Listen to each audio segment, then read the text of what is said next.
tonight. We're all here in person, which is something we appreciate. And we may all rise for the Pledge of Allegiance. I pledge allegiance to the flag of the United States of America and to the republic for which it stands, one nation, under God, indivisible, with liberty and justice for all.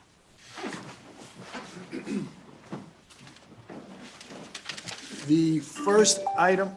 Sorry about that. The first item on the agenda is a public hearing to consider a local law amending Chapter 290 to incorporate a master schedule of stop intersections and to add new intersections to the schedule. Is there a motion to open tonight's public hearing? Trustee Taylor, second. Trustee Rosenberg, all in favor. Public hearing is now open. Laura Lee, do you want to speak to this? I just put a can in my mouth. Yes, I can do this. We're adding a master stop intersection inventory to the code. Heretofore, it has not been included. And we're also clarifying the role of the Board of Trustees in adopting local laws and legislations related to the placement of stop signs at new intersections. And based upon the Traffic Committee's report, there's a new four-way intersection you're looking at tonight, the intersection Cochrane and Clinton. And you can see from the language, the statute permits you to regulate the stop intersection even if it's coming out of a private property. You have the ability to do that under Vehicle and Traffic Law. New York State statute provides you that authority. In addition to that, Mr. Yamuda has actually visited over at the Masters School, and Masters is certainly amenable. We don't need their approval, but they're certainly amenable to providing this opportunity for you to place the stop sign at that intersection.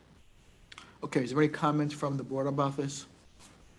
This is something that has been a priority for the Traffic Committee for quite some time. The major problem that this is designed to solve is that when one is coming up Cochrane to Clinton, because of the curve in the street, it is very difficult to see what's coming up on the I don't know, away from Broadway side. I don't do directions compass points very well. So you wind up pulling into the intersection too much. So this is there to stop traffic, provide safe crossing. Cochrane is a street that is highly used by pedestrians getting from Masters down to the train station. Or that whole neighborhood down to the train station. So it's important to adopt a safety measure there, and this is the best proposal that we have to make. Any comments from the public? Anybody online? Sure, come on up. Come up to go to the microphone. Tell us who you are. Right here? Yep.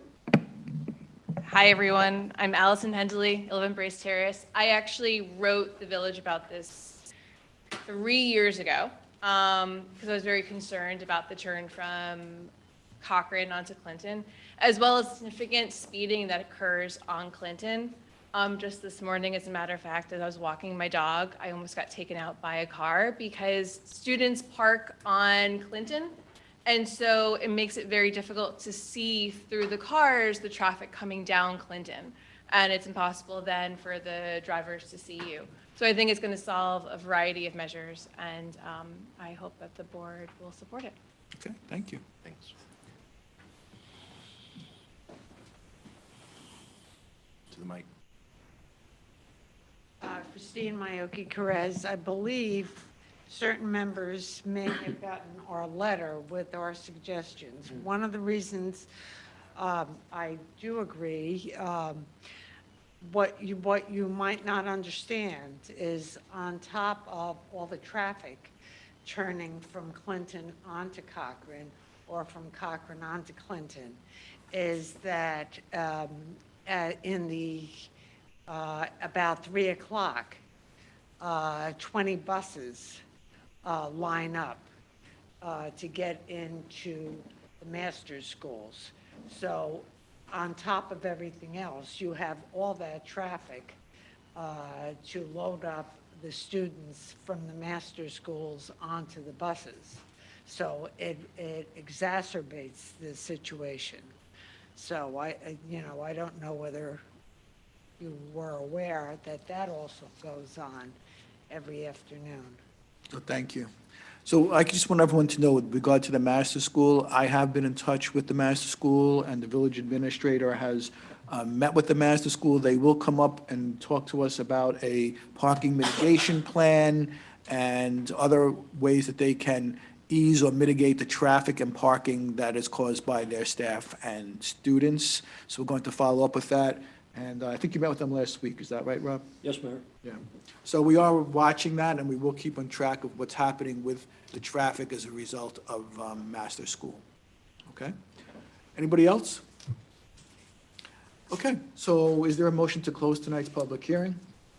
I just wanted to address a couple of the other points that we had brought up. Come up to the microphone. Does this have to do with the local law? Let me just check. So these are the points that you want to raise regarding this stop sign law? Well, regarding what's going on with Clinton, with the addition of all the parking that is now open to the master students, which wasn't true 2 years ago. They didn't, Clinton Avenue was, not with as many cars parked as it is today. And it is, it's somewhat of a raceway, even though you have a school there.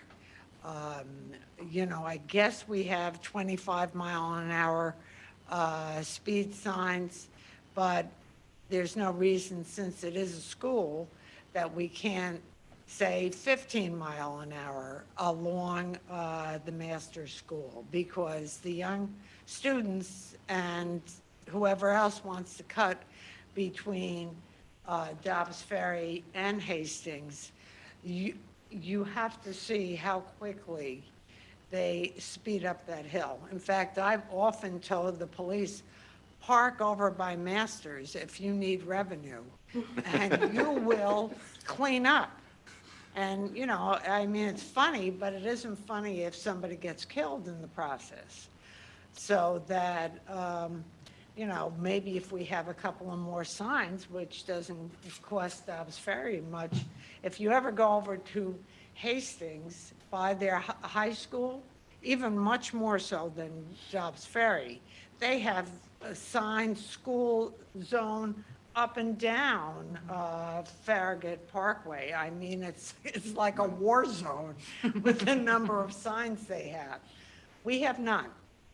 So I don't think that adding signs, would upset the master schools or the Dobbs Ferry residents, especially those that live on Clinton, especially in that Masters area, because they really, they're trying to get to the train, the ones that are speeding down.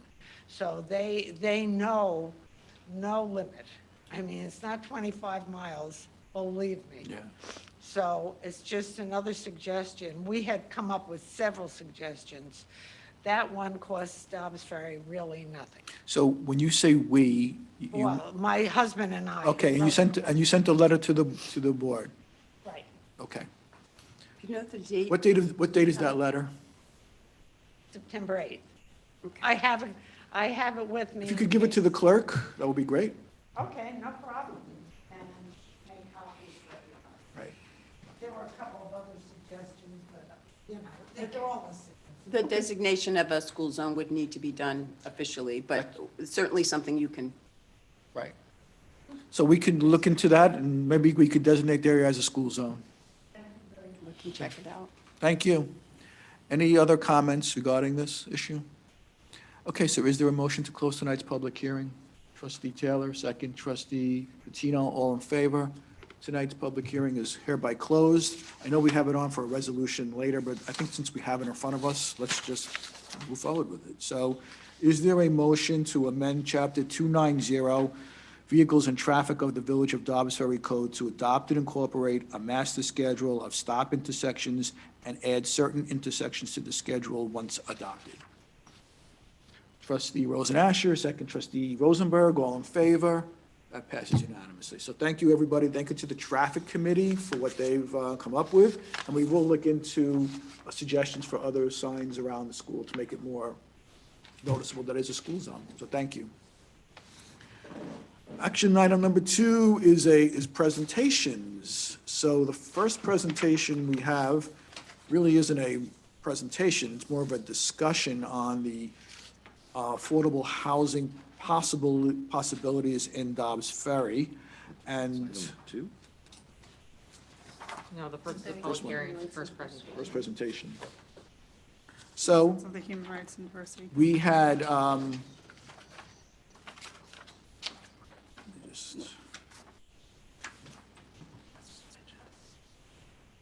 Isn't it the Human Rights and Diversity Committee's? looks like it's been changed on the, yeah, because you're right, it's on mine, on my, The one that we sent out. Rights and Diversity Committee next. yeah. Okay, this, when we have the affordable housing. So we have, affordable housing has been a topic that's been in the news for a while. And when people hear the words affordable housing, they have, thoughts of all types of properties being open to all people that they feel that because it's affordable. And I just want, maybe Matt, you can start with tell us what is affordable housing in Westchester County? Oh, sure. So affordable housing is distinct from Section 8 housing. Section 8 housing is subsidized housing by states and municipalities for generally people in dire need. Affordable housing is, affordability is based on the average median income of an area. So I don't actually have the Westchester AMI, but because we were, I'm gonna ballpark it and say that for a family of 4, we're talking about a number that's about $125,000 a year in income. That's not exact to a T because I'm rounding up from some different numbers I have here, but it's about that. So we're not talking about Section 8. We're not talking about indigent housing. We're not talking about people who are in a desperate situation who are gonna walk out the front door of a house and sit down and handle. This is also, I mean, it pertains possibly to village, people who work in the village staff, village Right. employees, So- workforce housing. Workforce housing, workforce it's housing. for teachers Or and teachers, nurses. nurses, right. For example, Dobbs Ferry starting teacher starts at $50,000-$60,000. At 60% of AMI, the affordability number is a salary of $61,700. So that actually does fit to a T a starting teacher. Right, so we hear that we want to keep our children living in our villages, so if our children will become teachers or nurses or whatever other jobs, they would be able to afford a place to live in Dobbs Ferry. So, and also, for those of you following news, the governor is very much pushing her affordable housing mandate, and, I was one of the mayors in New York State that was against her version of affordable housing because I thought it took away too much of autonomy from the village and left it with the state. So in response to that, someone from the governor's office did come here. I did meet with that person, and the governor would, not because of me solely, but the governor did withdraw the plan. But I'm sure that another plan will be coming up soon. I think it's smarter for us to get in front of this, to get ahead of it. Besides, it's the right thing to do to encourage people to be able to live in Dobbs Ferry. So having said that, I think it's time that we explore various options that are open to us. And you'll see on the agenda that various, actually 3 sites have been identified as possible locations. And let me take another step back. In response to this, we had created an affordable housing task force. That task force is made up of all types of people, experts in the field and regular residents, and they have spent countless hours investigating affordable housing options in Westchester County. They visited sites in Westchester County for possible ideas on how to do this. Some of us have taken classes at the PACE Law Institute on this issue, and we've visited other sites as well. So this is not something that we just jump into. This is something that has been studied, and a lot of time have been spent on it. And the task force has identified these properties as possible affordable housing sites. So the next step, and Laura Lee, you can certainly direct me, and because I know that you love to direct and correct me, you will tell, how we proceed with this. I think, on the agenda, we're talking about an RFP, RFQ. What does that mean, and what are our options? Before you begin, just because I want to correct myself, I just figured the AMI in Westchester for a family of 4 is $146,833. So it's significantly more than my glancing estimate, so. Yes, and the affordability part of that would be a percentage of that AMI. Right. Yes. And, And AMI means adjusted median income, right? yes, adjusted mean income. There you go. We're on the same Yes, page and about this what we're talking What did I say? affordability, No, just, you said AMI. the Affordability Task Force has done a lot of legwork, and they're at the point where they've handed the process now over to the policymakers. And these 3 properties have been identified as potential sites where an affordability component could be added. Of course, the affordability component would be added as a layer over top of the zoning compliance. For example, we know that the properties, the Cedar Street parcel 41-2 and 41-4, those 2 are small vacant properties. They are infill property opportunities, and they would require the first level of the property would, by virtue of your comp plan and your zoning code, that would also have a commercial component involved. So this would be a mixed use of sorts with an affordability component. So the next step for the board is to determine the direction to take to find out if anybody would be interested in coming forward, a qualified individual or entity coming forward to express a potential to develop 1, 2, or 3 of these with an affordability component. And they could, again, you're looking at an RFP, which is a request for proposal, an RFQ, a request for qualifications. This would be a combined document. So the next step would be to issue that document to see if there is interest in the industry.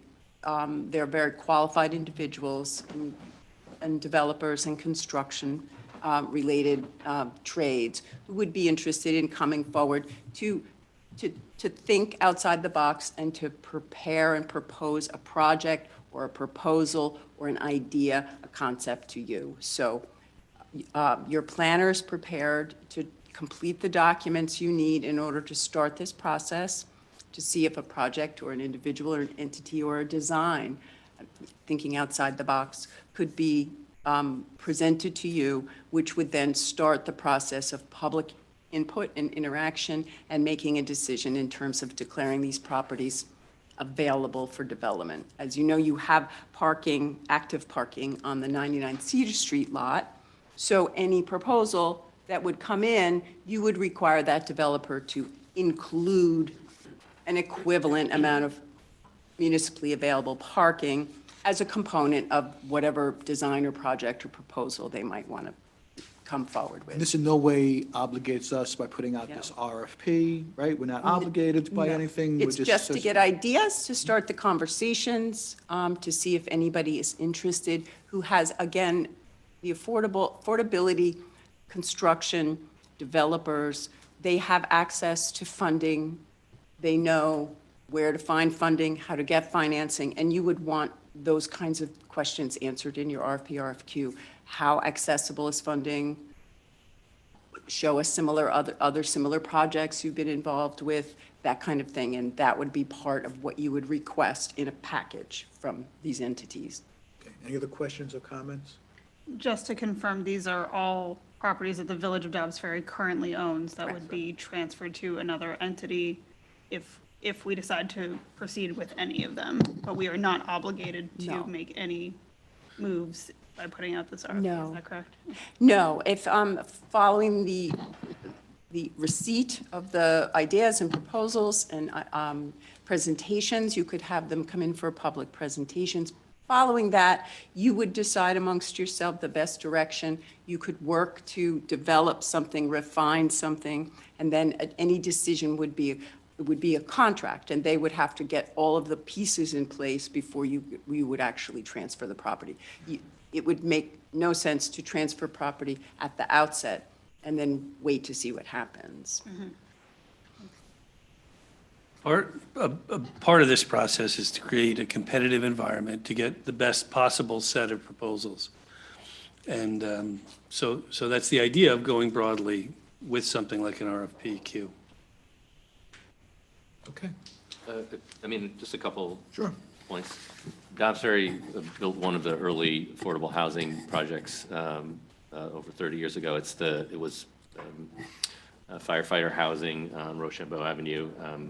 So we do have a history here of undertaking projects like that. I think that was, it had certain flaws built into the leasing, but it was very forward-looking and very successful, and I think is a good example of how this type of project can benefit the community as a whole.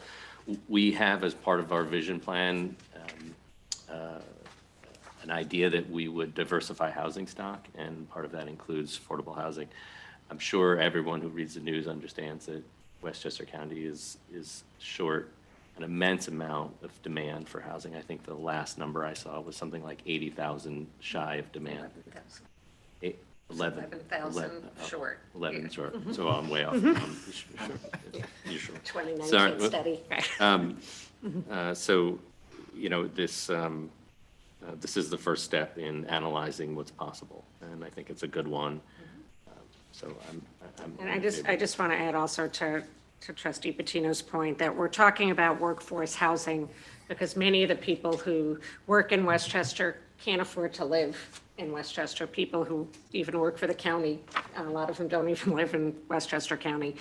So that this is a way to keep people in the community where they work and they live and they raise their children. And it's no longer just that people want 7-bedroom houses on an acre of property. And it's a way also to help the young people stay, and it also helps the senior citizens too, who don't necessarily, maybe they want a 5-bedroom house anymore, but they don't want to leave Dobbs Ferry, and there's very few options. So this is also an opportunity to help at both ends of the spectrum and also help our workers. Right, I think it's also worth reiterating one of the things that Lori Lee said, which is that we will be seeking community input throughout this entire process. This is not something that's going to be decided in a back room or exclusively on this dais. This is going to be something that there will be open forums, whether at board meetings or in other places, because the community really deserves to have a voice in this. Some of this is a response to the community raising its voice and saying we need more. But what the nature of that is, we won't know until we have some proposals in front of us, and those will be vetted transparently and publicly and with as much participation as we can have. You can think of it as another arrow in your quiver. You did take up, you did mandate a 10% affordability set aside in your developments as they come forward. And also, you did recently add the ADUs, the accessory dwelling units law to your local code. So moving in this direction is is a positive one. And again, it's just another arrow in the quiver to see what's available, what creative ideas might be able to come forward, and what the developers would be willing to offer to you as a community.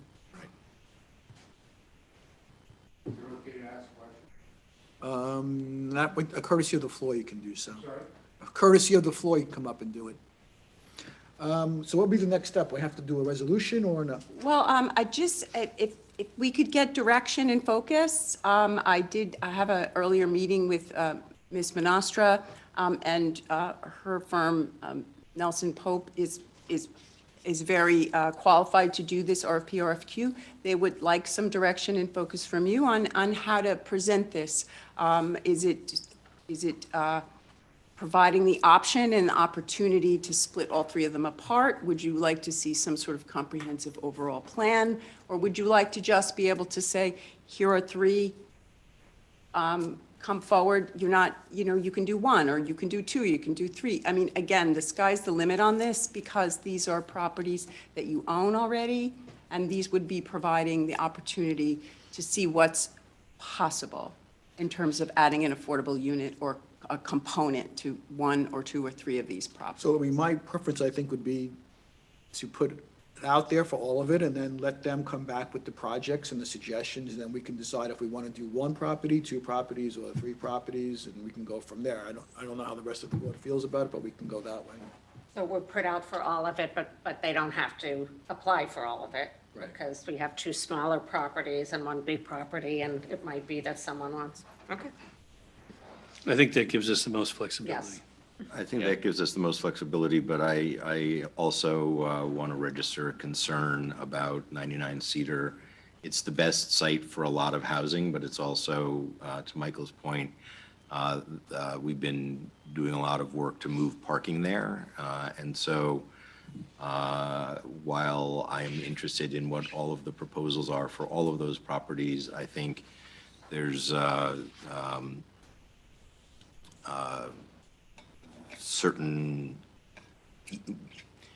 baby steps approach to looking at the two properties on Cedar Street, which right now are essentially, unbuilt eyesores. The only thing that's growing there is weeds.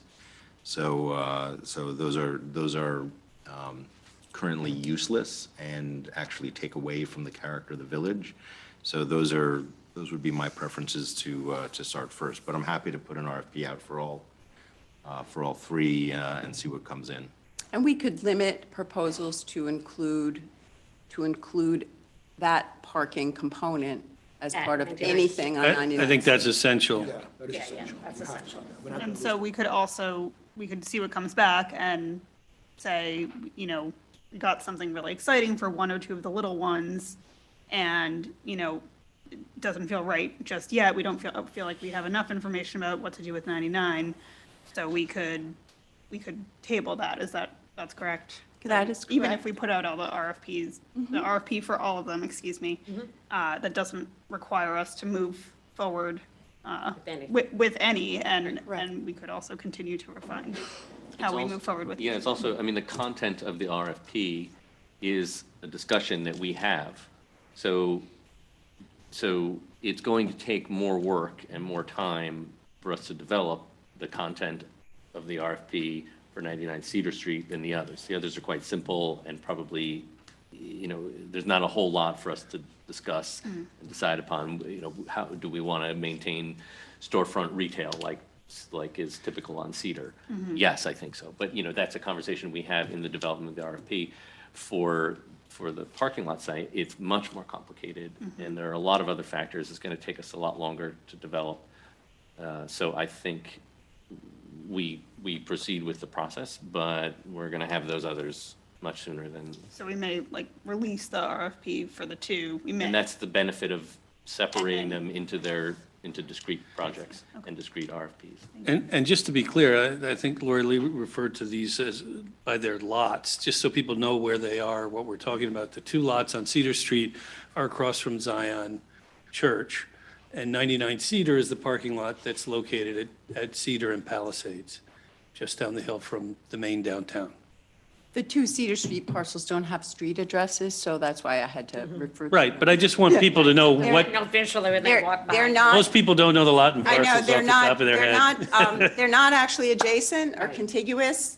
There is a multi-use structure in between, owned by, not by the village, owned by a private citizen. So there are two vacant properties, two vacant parcels, small parcels, that could be attractive to the right kind of entity or developer or consortium, so. Okay, so you can go forward with that and talk to the Yeah. village planner? So Mike has suggested holding off on the language, holding off on the 99 Cedar because the language needs to be developed further, or? No, I think that she should begin the process, and Okay. she's gonna have a lot of questions, like, what are the constraints? And that's part of this discussion ongoing that we're gonna have with this board and the community, and I think we can, Right, but I think she can start to develop that and bring to us the pertinent questions. Okay. So that we can start that. So would just so I'm clear, if we put this out for all three properties, but our concern for 99 Cedar specifically is that the parking has to be a thing. In the RFP, RFQ, could we say that for that property, we want to make sure that we maintain X amount of parking spots for the public and, so, okay, yeah, okay. Right. I think that's crucial. Yeah, That it go absolutely. in there, Right, and right, whatever I think other we're all in points agreement are, about yeah. that, right. Okay, so she'll draft it, we'll review it, give her our feedback, Yes. and then she'll put it out. Exactly. Okay? Great, I will speak to her Great. in the morning, thanks. Okay. Okay. Okay, presentation number 2 is a presentation by the Human Rights Diversity Committee. Is there anyone here from that committee to make the presentation?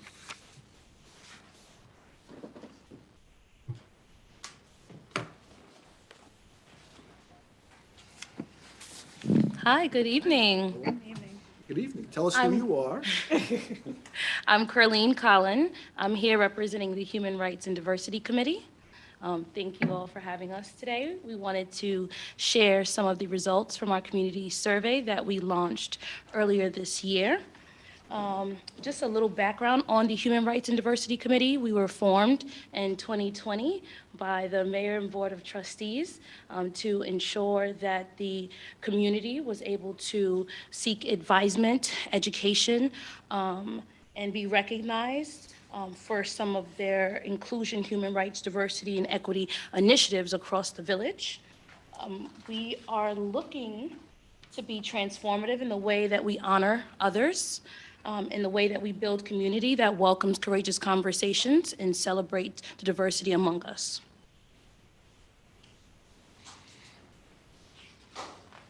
And I just want to share our vision with you all. So we imagine a village that creates welcoming and affirming spaces for ongoing and evolving community conversations and collaboration, a community that is rooted in the recognition and value of all voices of those who live, work, study, worship, and visit. We imagine a common desire to proactively find ways to expand our capacity to become a more diverse and equitable community. So some of our, I'm not sure if everyone has a copy or if it's like pulled up on the screen for people that are on Zoom, but we wanted to share some of our community survey objectives with you all. And so the first one is to understand how community members who live, work, study, and visit in Dobbs Ferry think and feel about diversity, equity, and inclusion. And that's just about getting the community voice, right? So I think a lot of times we launch initiatives, but we don't have checkpoints or benchmarks of how we assess and analyze what we're doing. And so this is kind of one of the ways that we thought it would be good to gather information and data from the community and lift that community voice. Invite community members' ideas and suggestions about how Dobbs Ferry can become an even more welcoming and affirming village. That's all about going beyond just tolerating different cultures and religious groups. I think oftentimes when we look at DEI work, we think about just kind of being respectful of other groups, but I think we don't think about it as immersing ourselves in various cultures, and that's really important when we're talking about being affirming and welcoming, right?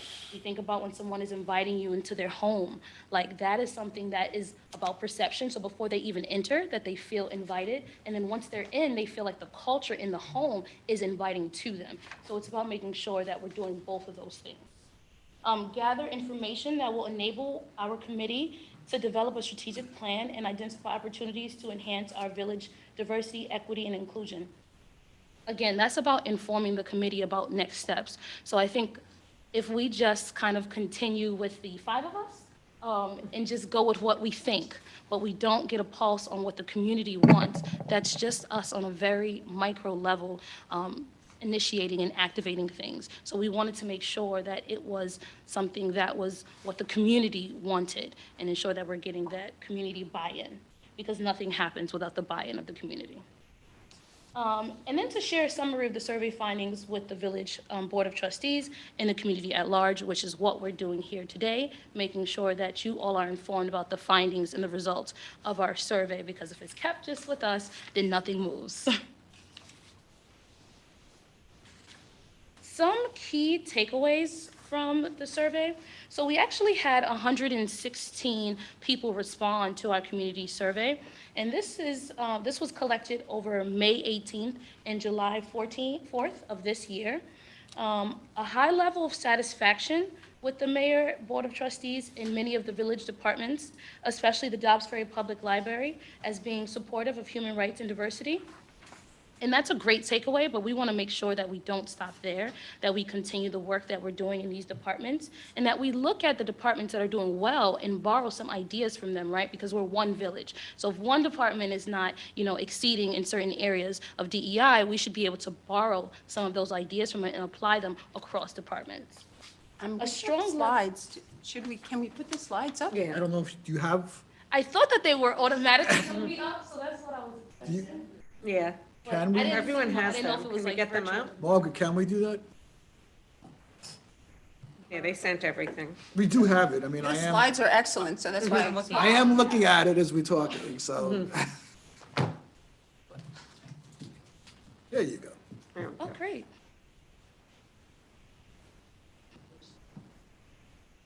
Over here. Oh, I think, I think Margaret has control. oh, of it. sorry. Okay. Okay. So if you want something, just say next slide. Okay, yes. Could we make it full screen?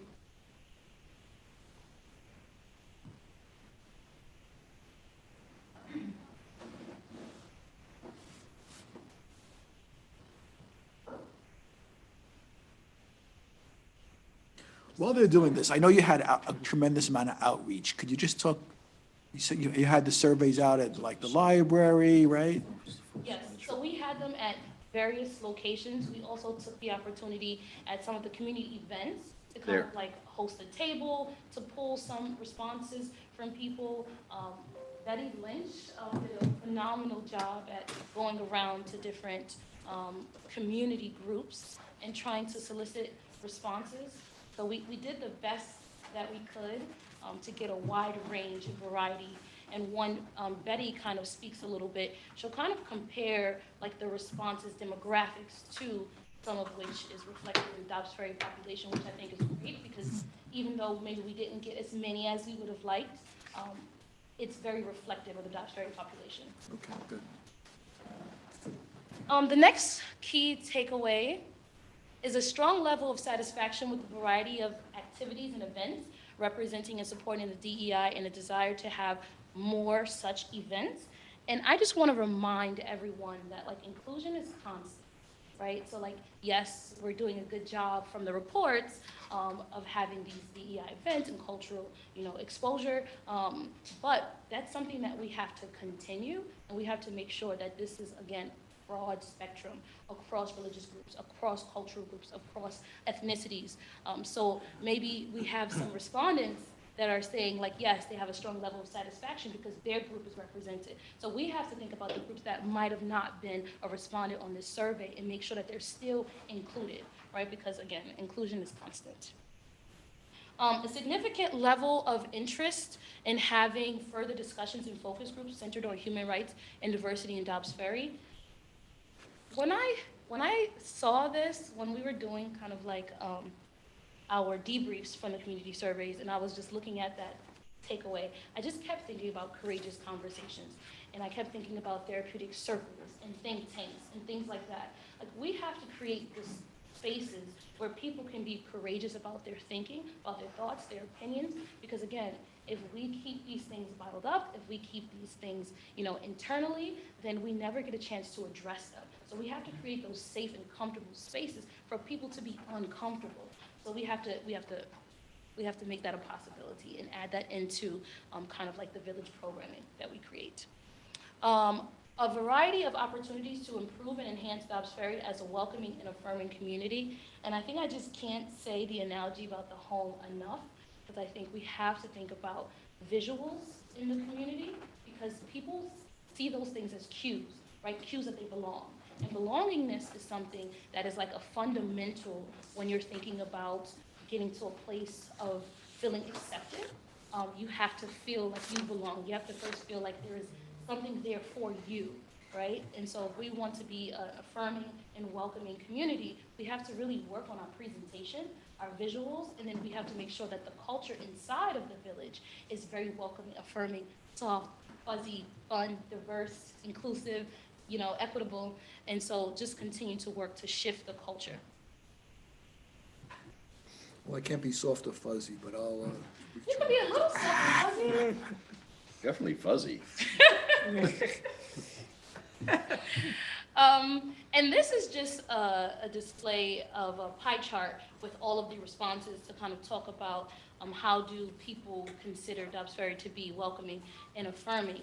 And for the most part, people at different ranges said that it is welcoming and affirming, right? 53.4% said frequently, 19.8% said always, and 24.1% said occasionally.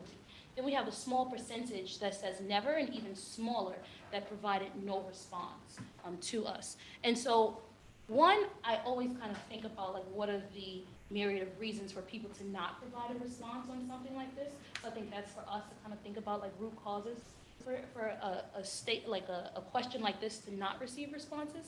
And then I think about the never, right? Because just because it's small doesn't mean that it should be ignored. It's still something that we should think about and strive to bring those people to at least, occasionally, frequently, and think about how we can shift the culture in that way. On the bottom of this, it has the departmental breakdowns, which at a later time when we have more time, we can kind of dig a little bit deeper on the different various departments and how they scored and how we can maybe borrow some ideas from other departments to help strengthen those. So I was interested in that. I couldn't really read it too much, Yes. but I am interested in that. Yes, and that's what we wanted. We wanted to pique your interest. Right? We didn't have enough It's an appetizer. to cover all of them, but just to pique your interest. And then just some like nutshell comments on the smaller departments. It's just that over 50% reported frequently that they felt that they would consider Dobbs Ferry to be welcoming and affirming for the mayor's office, the board of trustees, the Human Rights and Diversity Committee, the Dobbs Ferry Public Library, and schools. Almost 40% felt that religious organizations were frequently affirming and welcoming, and over 42 stated, I don't know, when it came to recreation, the police department, Chamber of Commerce, and Public Works. Really? So just for us to just kind of think about those things a little bit more deeply, Yeah. I'm going to go ahead and turn it over to my co-member, Betty Lynch. There you are. You did it right. I am the much-mentioned Betty Lynch. So can I have the next slide, please? We got a great many comments, which I believe you were given access to. But of the many comments that we received on the surveys, we chose to highlight this one in particular because we feel that it really represents the essence of community. I mean, isn't that what all of us want? To be acknowledged for who we are and to feel that we belong. So we were thrilled to see this, and we felt it's kind of like a North Star that we want to keep aiming toward. And I think the village does too. Next slide, please. So our demographics, we compared the survey demographics to the U.S. Census demographics for 2022 to learn to what degree did the residents who chose to participate did they reflect the overall composition of the village? And in terms of gender identification, age, and level of education, the stats are relatively similar. Where we did find more of a diversion was in the results of the ethnic racial identification question, particularly in the categories of white and 2 or more races. Now, while to some degree that may certainly reflect those who completed the survey, we noted that there were 2 other factors that may have impacted those results. The survey question, how do you identify, did not specify specific racial or ethnic categories. It was open-ended so that respondents could choose how they wanted to self-identify. And some respondents chose categories that were not in the census data, so that increased the 2 or more categories, so they were not absolutely 100% comparable. And the second point was that due to an oversight, the paper surveys, we had the online surveys, and we had 25 paper surveys that were collected from the Embassy Center, the Village Hall, and the library. The paper surveys omitted the demographics details, questions. So that was 21% of the total. So the comparison is not precise, but it still gives us some sense. Did you adjust for that in? Pardon? Did you adjust for that in here at all, or did you? No, because there was really no way to know, how to make that adjustment. But we thought it was important to note that because if you look at the 2 categories, they're quite different from what the census data is. Since it doesn't add up to 100% in the survey, Some people chose not to respond some people could at just all. not respond. Yes, Okay. yeah, there was a percentage. Was there a reason you made it an open-ended question rather than use the same census categories so that you could do a straight comparison? Well, I think, to be frank, we didn't necessarily think when we were composing it, we were more concerned about how people chose to identify, and then subsequently thought we would want to do the census comparison. I think had we thought of that initially, we probably would have been perhaps more selective about putting up And I will say also that there is issues with the census because it's not exactly up to date with how people, they just added the 2 or more thing, and then No, I they make know. a differentiation between Hispanic and Latino, and so if you ask people how they identify, you'll get an answer that isn't them checking a box of how someone else Right. decides to identify them. Right, Right, right. no, that's a very fair point. I just, Ms. Lynch, I think you hit it, which is, if you had thought of doing this comparison in front, you might have done it differently. And so I get that. I appreciate that. Next slide, please. So we thought about these as some of the themes that came from the variety of comments that we received. And they reflect, the themes really reflect both positive and negative comments. But we saw that as really opportunities for the village to move forward in considering what else can we do, what other sort of initiatives, how can we expand our efforts to be more welcoming and affirming.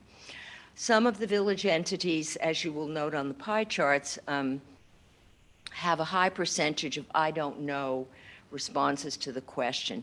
And really, for that, our assumption was that in a number of cases, people may not have had contact with every single department that we listed, that not everybody has had, contact with DPW or the police department or whatever, so that wasn't necessarily negative. It simply reflected that there may not have been enough contact for them to make a decision about how they felt. There was a good deal of feedback, some negative, but most very positive about the village-wide LGBTQ plus efforts. That was very positive. Certainly, some of the events like the Ferry Festa and other village events that take place at Waterfront Park, I think there was a lot of positive feedback about that. We did have concern about the One Dobbs Facebook page.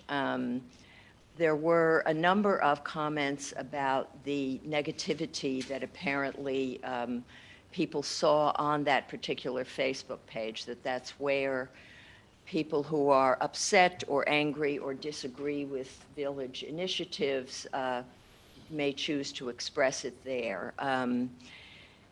You know, we're not sure what really can be done about that, but it's certainly important to be aware of it, to know, well, what is it that people are feeling upset about, and how can we at least be aware of it and consider how might we address that. Can I ask you a question about that? Certainly. Speaking as the former admin of the One Dobbs Ferry page, was the nature of the concern that people were disrespectful to each other, or that they were using it as a forum to complain about, you know, us as a governing body or things that were happening in the village? Like, what could you characterize that in any way? Because there is a rule in place that says, like, be nice to each other. Well, no, I don't think it was necessarily directed toward the village entities. I think there was a concern, there were some people who felt like, why are they doing all these LGBTQ activities? That's really, there was concern about bullying, and there was reference to previous, you know, incidents that had occurred in the village several years ago that were kind of what precipitated our committee being developed. So, yeah, it was just a feeling like, why can't we keep things the way they are? We don't really, you know, want to make any changes, you know, and obviously you expect some of that, but it was just concerning that some people, and we don't know necessarily how these people identified, but they expressed some anxiety and fear about, well, if this is what some people think and the way they act, I'm not sure I feel so comfortable living here or having my children go to school here, because they could end up being targets, or I could end up being a target of this kind of attitude. So I hope that answers your question. It's kind of a general, but there was some genuine concern about it. You know, the people who left those kinds of comments. And then the last theme that we picked up on was a significant subset of respondents who did not, rightly or wrongly, did not perceive the village and the school district as separate entities, which I suppose in some ways is understandable. If you live in a village and it's a Dobbs Ferry school district, you assume I get that all the some. time, and especially people come up from the city, you know, the city's under the control of the mayor, and they always ask me to, and Or so even if I they know. move here from Yonkers, right? you Right. know. It So happens it's around the difficult. time the tax bills come out too. That's, yeah, especially the taxes, but. Right, so that's also true, right? The Ardsley School District is part of Dobbs Ferry, so. That's right. So it's an understandable conflation. So suggesting next steps. So we would want really to share a summary of the findings with the community. That's what we promised in the survey. And we look to the board to advise us how you would like us to do that. We also, a number of people, one of the questions was if people would like to have, would like to participate in a focus group, and a significant percentage said they would, and we followed up with those who either left an email or a phone number, and some wanted to do it via Zoom, some wanted to do it in person, so we would like to do that. We also would like to expand our discussions with community organizations, religious groups, business leaders, to get beyond the individual residents, to get a sense of how do the entities that operate in Dobbs Ferry, what are their thoughts and perceptions about the way in which we are welcoming and affirming, and what ways we can be more so. And I think develop initiatives to further enhance, Dobbs Ferry's being welcoming and affirming. I mean, one idea we had was having ambassadors, welcome ambassadors, to really reach out to people, perhaps working with the real estate folks who come into the village, to really help them to become part of the village. Because some people have said they've lived here a long time and they still don't feel like they belong, or that they've been welcomed, or as you will, you can see when you read the comments. So I think there are many more things that we can do, and we really look forward to having those opportunities. So, Well, I want to thank you for all the work that you guys have done. It's really impressive, and I think it's really enlightening. And I know that Trustee Rosen Asher is your liaison, so you can work with her, and she'll work with Yeah, I want Rob to. Reuter on setting up Thank you, things that guys. we can I do. don't think people realize how much work went into this. It has been my honor and my pleasure to be one of the original members of the committee itself, and to be the liaison. And even back when this was started, this was something that we were kicking around, of how are we going to find out and hear from people. And they went about this methodically, professionally, compassionately, transparently, efficiently, effectively, professionally. It was a huge, huge undertaking, and it was the first. And as Curlin said in the beginning, it's not about creating one event and saying, look, we had a Black Lives Matter thing at the riverfront, so now everyone should feel welcome here. It's about a constant thing, and doing everything that we do as a village and in all departments of this village through the lens of DEI, to make sure that we're taking into account, yes, this village is not the same as it was 50 years ago. And a lot of us who, have moved here since then, I did not feel that welcome here when I first moved. So I think the changes I've seen in the village have been very positive in terms of embracing some diversity, but we have a lot of work to do, and this is the first step. And I think this was the first time that a survey like this has ever gone out, and the first time that we asked people these difficult questions. And when we do it the next time, because I think we want to build on this and we want to compare, we will think about questions a little differently, knowing what we know now, and thinking about what we want to use it for, afterwards. But this work needs to continue, and I think that this was a brilliant first step. And I don't think anyone realized it really is just 4 or 5 women who are, working like crazy to get this done. And they've done incredible work. And thank you so much for everything that you've done. And I'm thrilled to just play a small part in what you guys have done. So thank you. Right, and the village had participated in staff being sent to DEI training. And I know that, Rob, you went to that training, and I know some of the trustees as well went to that training. And I think, I forget how many, almost 80% of the staff, I think, went to the training as well. So that's a first step, I think, that was necessary. And I do want to go forward with this, and I just want you to, follow up with Trustee Rosen Asher, who will then follow up with the village administrator. And I think we should have focus groups and more, how do we, like a forum for the public to come and discuss these issues. And you're right, there has to be a safe place, but we have to be uncomfortable with those issues. So I think we will do so going forward. We can make that commitment. So thank you very much. Thank you. Now's the time to leave if you want to leave. Yeah. I would advise you to. Yeah. Except for you. Thank you, ladies. I want to make 2 announcements. We're appointing Donna do I have to do this as a resolution? No, Right. it's an ad hoc Right. meeting. So I'm just announcing that I am appointing Donna Cassell to the Route 9 Advisory Committee. She's been actively involved in this since day one, and I feel she'll be a great asset to the committee on behalf of Dobbs Ferry, so I am appointing her to that committee. I am also appointing Susan Trayman to the Downtown committee. She was interviewed by the nominating committee, and they highly recommend her, and I'm happy to appoint her to the Downtown Committee, and I want to thank both Susan and Donna for volunteering to be involved in village affairs, so thank you very much, and we look forward to their input. Next is courtesy of the floor, so anybody who has anything they want to say about anything, come on up.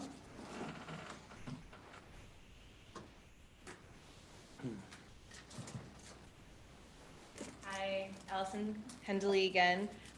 So I am here on behalf of myself and several people from Brace Terrace to talk to you today about some concerns we have involving a mirror at the corner of Brace Terrace and Cochrane, as well as parking from Master School. So I'll deal with Master School parking first. Thank you for contacting the Master School. For people who are not aware, there's been an increase in students, visitors, administrators, teachers parking on Clinton Avenue, which has created congestion on Clinton around Brace Terrace. It's made it difficult for school buses to turn off of Brace Terrace onto Clinton. When students park on both sides of the street, it makes it even more difficult to turn off of Brace Terrace because you can't see the traffic. And then when Master School has events, there's overflow parking on Brace Terrace where people are parking on both sides of the street. So it is near impossible to get down the street. There was an incident actually at the graduation where somebody parked in my neighbor's driveway. And, you know, if I put on my kind of personal injury lawyer hat, which is what I do all day, every day, I look at it as a concern for the public if there needs to be emergency personnel to come down the street. So we need to work with the school, and we thank you for contacting the school to figure out a solution to this problem. As the people on my street, as we've discussed, we're not exactly sure of the problem, or excuse me, sure of the solution to the problem, and certainly it'll take some people far more involved in traffic studies than we are, but thank you for taking the first step. Yeah, I think at the very least, we can get special days, like you just said, graduation, or whatever special days they have, parking plan for them to put that parking somewhere on their property on those days. That's the beginning. And we, like I said, Rob has met with them, they're going to follow up, and they're going to come up with different plans. And I know that many members of my street are interested in being part of the conversation if the board would allow us to, because especially for people who work from home or who are retired, they're there every day, all day, and so they see the traffic patterns and some of the issues that do come up.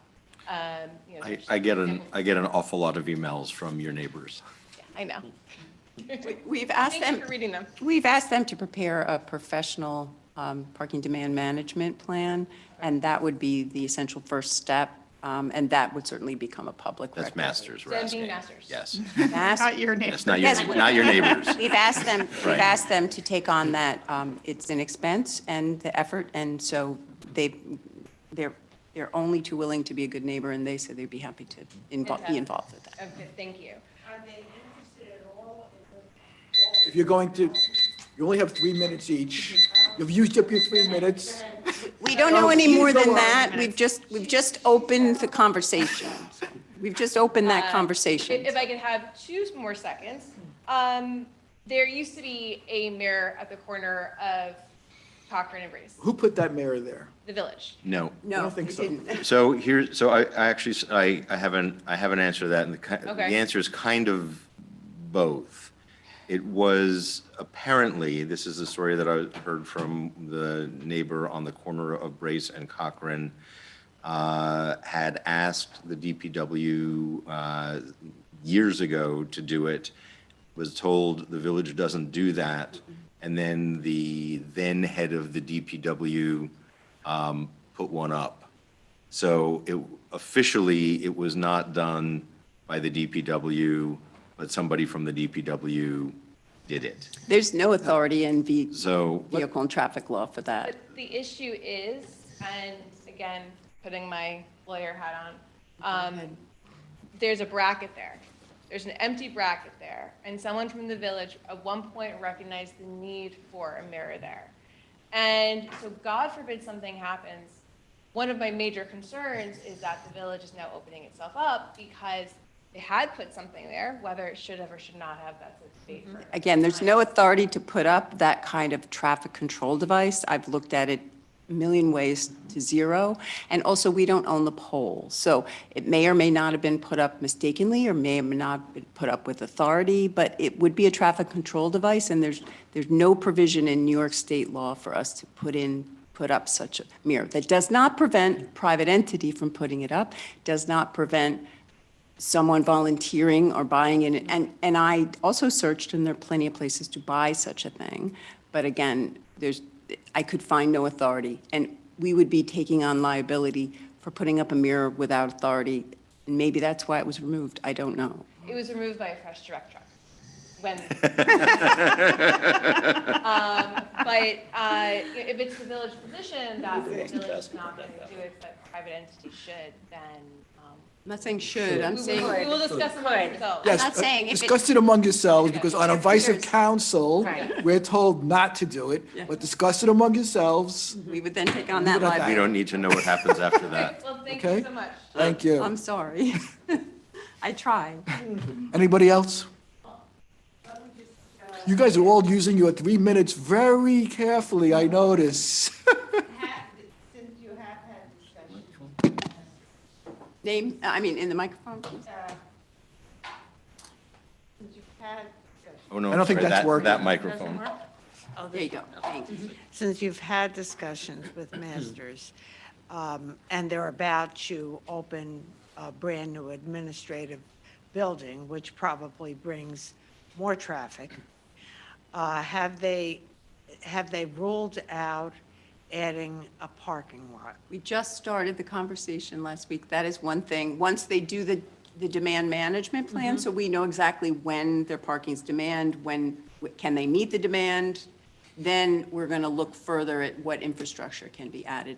And they also testified with evidence that the new building does not generate an additional amount of visitors to the property. That was the evidence in the record at the public hearing. It's a tech building that they built, so supposedly An it's just for- existing program. Right, it's for school students, it will not attract outside people into that program. But that's what they've told us when they asked for our approval I to build just, it. sorry, I just don't believe them. Thank They had, I was a member of the Jobs Ferry Women's Club for many, many years. And they spoke often about acquiring that property. They refused to acquire that property because it may have required taxes to Dobbs Ferry. So I know how Masters views Dobbs Ferry.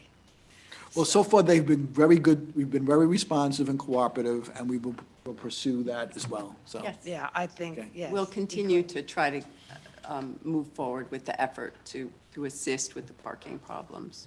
We appreciate that, Yeah. those of us. And you can just keep watching, and we'll, if you could come on And down. Cochrane, because Right. I agree, that intersection on Cochrane and Brace is just terrible, the way it is. I understand the problem with the mirror, and, probably none of our neighbors are going to be willing to put up a mirror, because then they may assume the responsibility, but it's very dangerous. So thank you. Thank you. Okay, so let's move forward on the resolution. So we've already acted upon resolution number 1. Action item number 2 is consider a resolution to award the bid for the 2023 Gould Park Wall and Improvement Project. This is a project that we spent a significant amount of time on reviewing it. We formed a subcommittee to review it. The project has been greatly enhanced and expanded since the initial look at it, but we put out an RFP. We've gotten some bids on it, and we've ready to award the contract based upon the bids that were received. So, I don't, Mr. Mayor, if I might, we'll just need to add to this that this is a type 2 action under SECRA. 617.5C2. It's a type 2 because it is a replacement, rehabilitation, or reconstruction of a structure or facility in kind and on the same site. Okay, Thanks. thank you. I was remiss in not starting to put those in these bid award contracts. Okay, we have received a letter dated September 19th, 2023, from our engineering company, Dolph Frotfield. They have reviewed references that were submitted, attesting to the quality work of the bid that we're going to award today. And I also want to make clear that we will have a project manager on site managing this property so that managing this project to make sure that this project gets done in a timely manner. And that's correct, right, Rob? That is correct, Mayor. Okay. There's Someone's going to actually be there more than every one. day? There's going to be a site manager there every day, a construction site manager. And then there's going to be Anthony Zano, who designed the project, who he calls this project his baby. He's going to be heavily involved with this. Plus Anthony Oliveri, the vice president of the company, he'll be involved as well. Okay, and they will report back to you because you're going to be very involved in that as well, right? That's correct, yes. He's got his hard hat ready. Yep, Okay. my boots are ready. All right, in light of that, because we don't want this to go over time or over budget, so, Don't want this to go over time or over budget. right, so any other comments before I put this out as a motion? I just have one.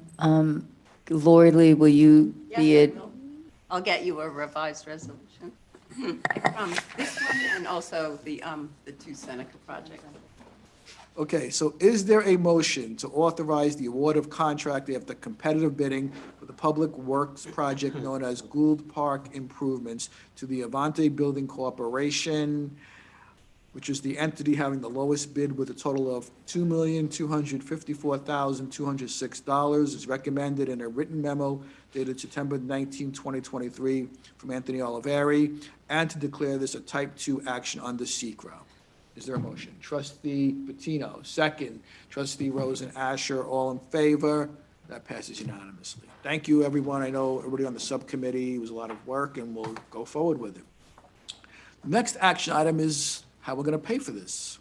So we have to, and maybe Jeff, you could expand upon this before we put this forth. We have to issue bonds. Is that correct?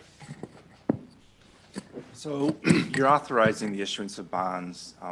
Doesn't necessarily mean we're going to issue 2.5 million. We'll probably issue a bond anticipation note to start, and maybe group a couple of projects into a bond at a later time.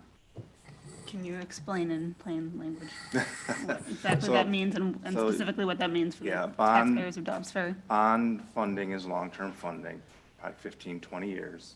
Bond anticipation note would be a one-year financing, anticipating issuing the permanent long-term financing, issuing a bond.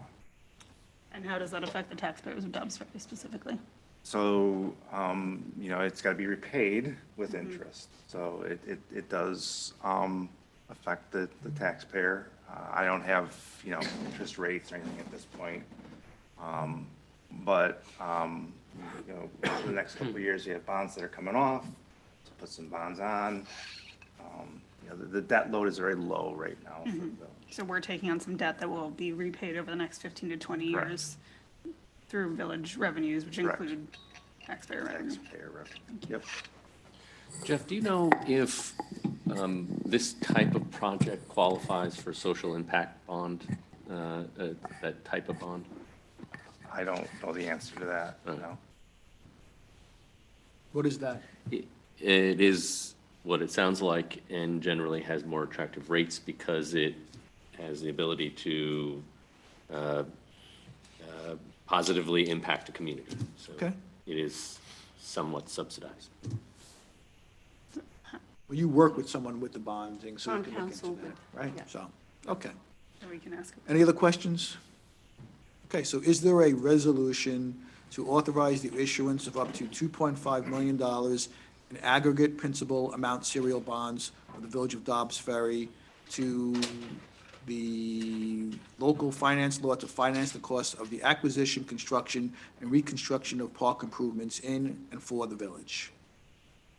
trustee Patino, second trustee Rosenberg, all in favor. That passes unanimously. Thank you, and I'm sure you'll keep us advised, especially if we can get that social impact rate. And also, is it possible for us to keep in mind to look for any, with our grant writer, to look out for opportunities to finance some of it with, even if it's chunks of the project, with grant funds? That would have to have been done prior to Well, we the haven't paid expense. for it In yet. other words, those grant opportunities are pre-award of the contract. Once you're starting a project and once the money has been spent, the grant, you're not grant eligible at that point. There are, if I'm not mistaken, there has been some grant money that went into the planning of this project, specifically around the drainage. So, you know, so this is where we could have put money before, applied for grant money before that money has been put to use. And in the a number development of of years this. ago, this was part of an application for CDBG money, and it was rejected. We did not win that grant award. So there have been numerous attempts to fund this, but given the need, the public health and safety need now to repair the wall, the time is now. Understood, thank you. Yeah. Okay, action item number 4 is to consider a resolution authorizing the village administrator to execute a renewal of the professional services consulting agreement with Melissa Diodati to act as the Dobbsbury Youth Service Council Coalition Coordinator for the facilitation of programming funded by the Village Grant for Drug-Free Communities. We have a resolution to that effect. I know, Rob, you spoke with her, and everything is, she's going to stay on, so. Correct. Her hourly rate was $38.32. Her hourly rate will be increased to $40, so it's an increase of $1.68 per hour, correct? Okay, is there a motion? Trustee Sullivan. Second, trustee Taylor. All in favor? That passes unanimously. Action item number 5 is to consider a resolution authorizing the street closure of Maplewood Avenue and Hollywood Drive to the corner of Oakdale for a block party to be held on October 28, 2023. Is there a motion? Trustee Taylor, second, trustee Rosen Asher, all in favor. That passes unanimously. Action item number 6 is to consider a resolution authorizing the village administrator to execute an agreement with AI engineers for inspection of the High Street wall. Is it just for the inspection? I think it is just for the inspection. This is just the inspection, yes. Inspection of the High Street wall for an amount not to exceed $10,500. Structural analysis. We did receive a letter from the engineering company explaining what they were going to do and how they were going to do it. And I think we previously discussed this, so is there a motion to authorize the contract? Trustee Patino, second, trustee Galen, all in favor. That passes unanimously. Action item number 7. Consider a resolution authorizing the commencement of a procurement measures, including competitive bidding for public works project for a stormwater facility. Rob, can you explain this to us? Sorry to put you on. I might the be Yeah, able this to. is- Okay, yeah. Laura Lee. I might be able to add something to this. Please. After Storm Ida, I knew it was an I. On an emergency basis, we had to remove a head wall from an existing stormwater facility within an easement at the property located at 64 Seneca.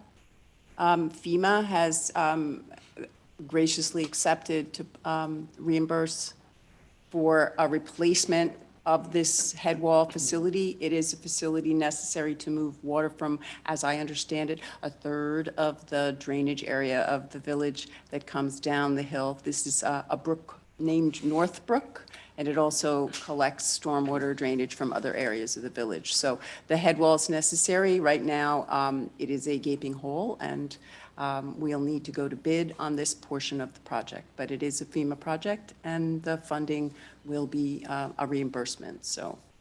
And this is separate from the next resolution. That is correct. This is a separate section. Yes, separate section. Okay, so is there a motion authorizing the commencement of procurement measures, including competitive bidding for a public works project for a stormwater facility? Trustee Patino, second trustee Taylor, all in favor, that passes unanimously. Next is the big item, right, the high-ticket item. So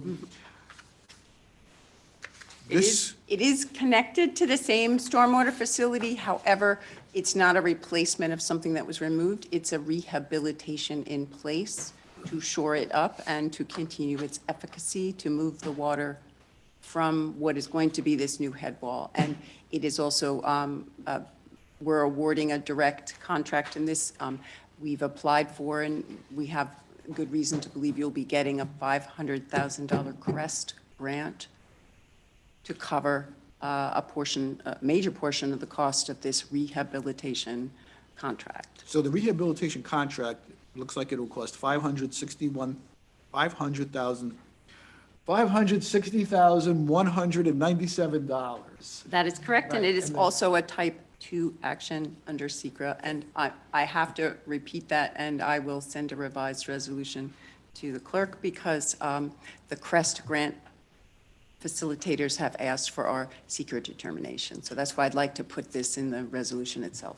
Okay, and with the grant is for 500,000, so apparently it looks like our outlay would be 60. I know FEMA will be picking up the balance. Right, ARPA will. ARPA. Yeah. ARPA will Okay. be picking up the balance of the remaining amount of this project. Okay, and this is just an ongoing struggle with the aging infrastructure that, we have in this village, and we are addressing it. But it always seems like it's a whack-a-mole type thing, but we are addressing every single infrastructure problem that comes our way. So, is there a motion to authorize the village to enter into a contract with ELQ Industries for a total not to exceed $560,197 to repair an underground stormwater facility on Seneca Street, and to declare this as a type 2 secret action? Trustee Rosen Asher, second trustee Rosenberg, all in favor? That passes unanimously. I know it's been a long struggle for the people on Seneca. We appreciate your patience, but it would be foolish would have been foolish for us to go ahead with this without securing the necessary funds. Yes, and I have contacted the property owner at 64 Seneca. His attorney's in contact with me, so we will need to be formalizing and recording the necessary easement and the access for this construction project. Okay, and the next action item is, again, how we pay for this. So is there a motion to approve a budget amendment for emergency drainage repairs for the Seneca Street culvert as recommended by the Department of Public Works? Trustee Patino, second trustee Galen, all in favor, that passes unanimously. Action item number 10 is to consider a resolution to authorize the village administrator to execute a revised easement with Master School in connection with stormwater facilities. I know, Rob, you met with the people from Masters, and you went over the grounds, you discussed it, and they're fine with that easement, correct? That is correct. Okay, so, Could you explain what this means? Sure, yeah. I can do that as well. We have an existing easement on the Master School property for purposes of stormwater drainage. There are facilities located there as part of this overall process that your village engineer is undertaking.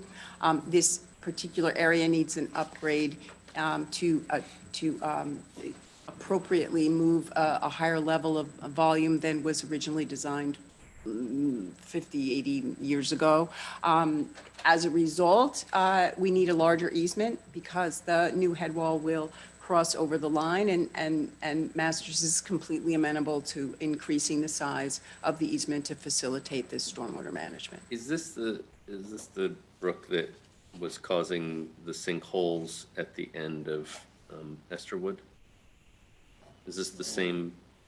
Is this where this it comes to the Master's property? Was that part of that? It's still on Master's property.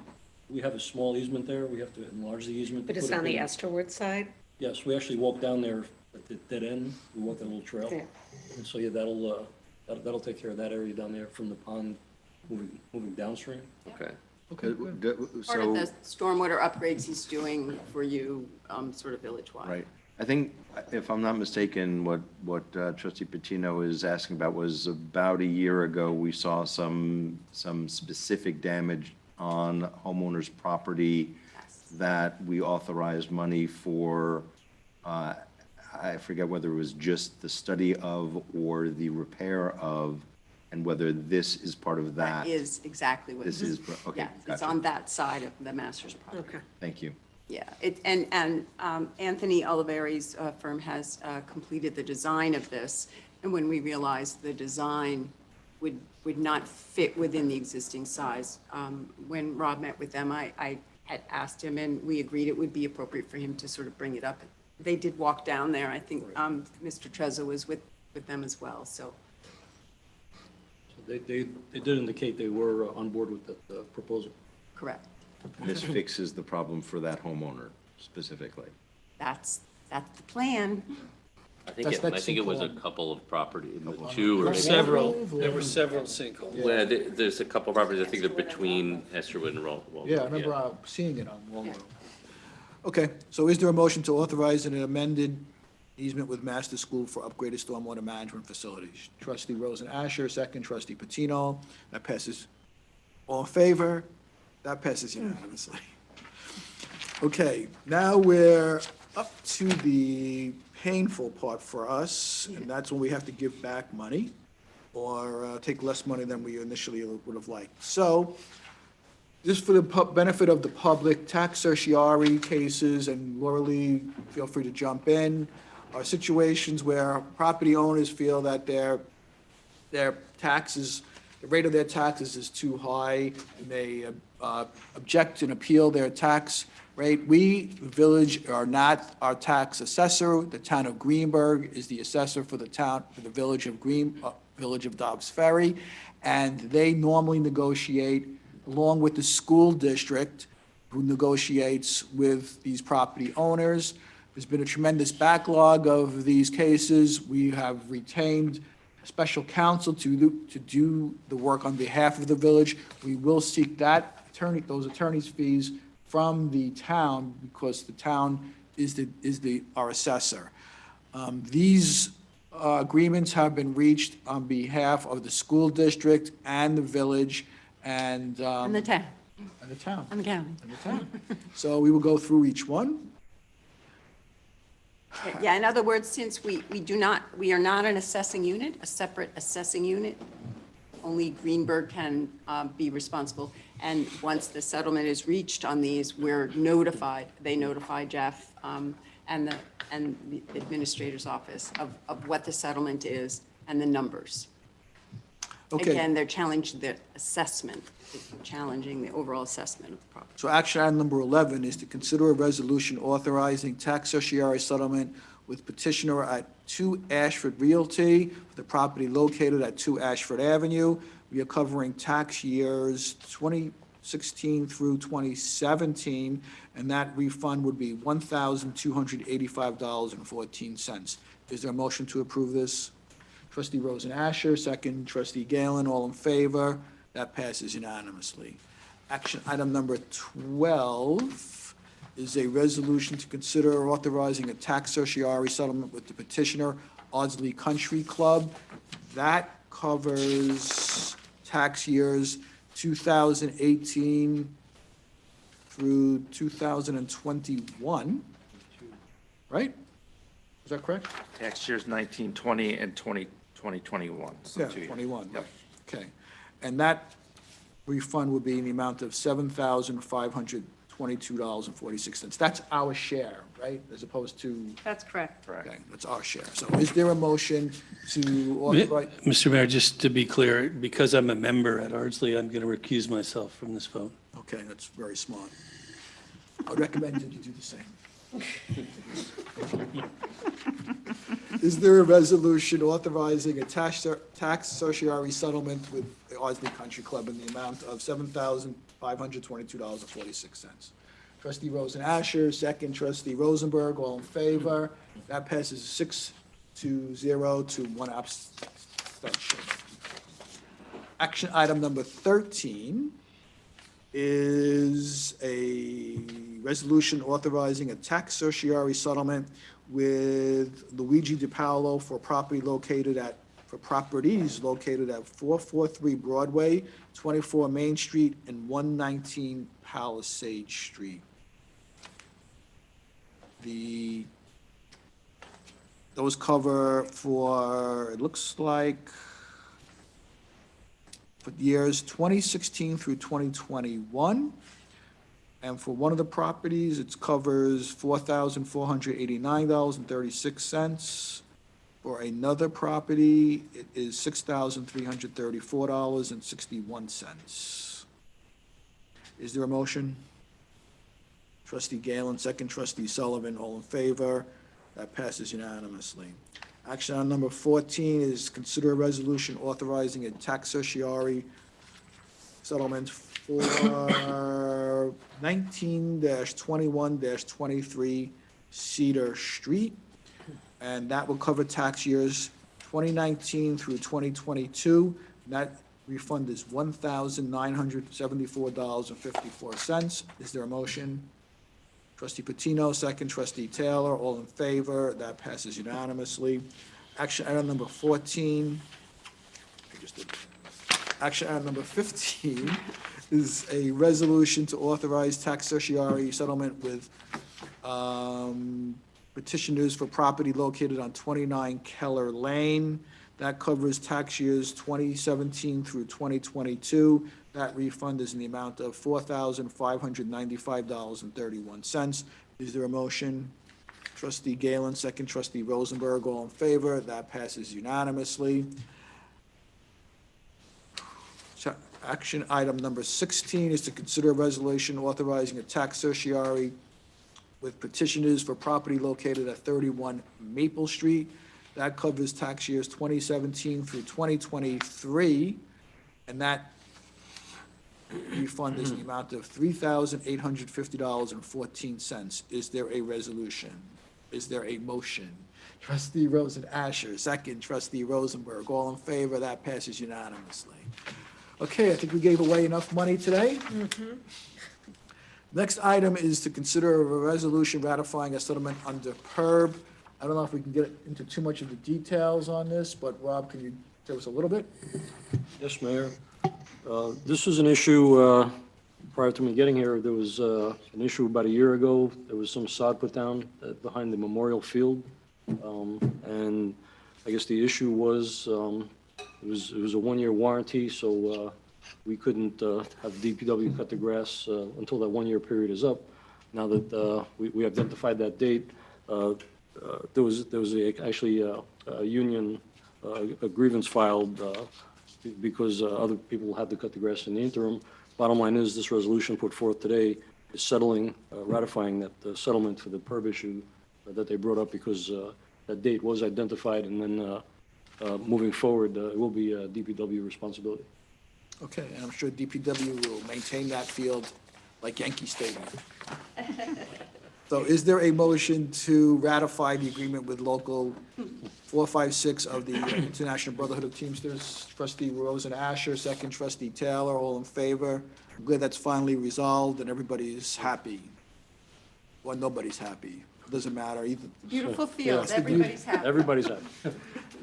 Action item number 18 is to consider a resolution approving the audit of claims as submitted and recommended by the village treasurer. Jeff, do we have anything? No, standard audit claims, unless there's any questions. Okay, is there a motion to approve the audit of claims? Trustee Galen, second. Trustee Rosenberg, all in favor. That passes unanimously.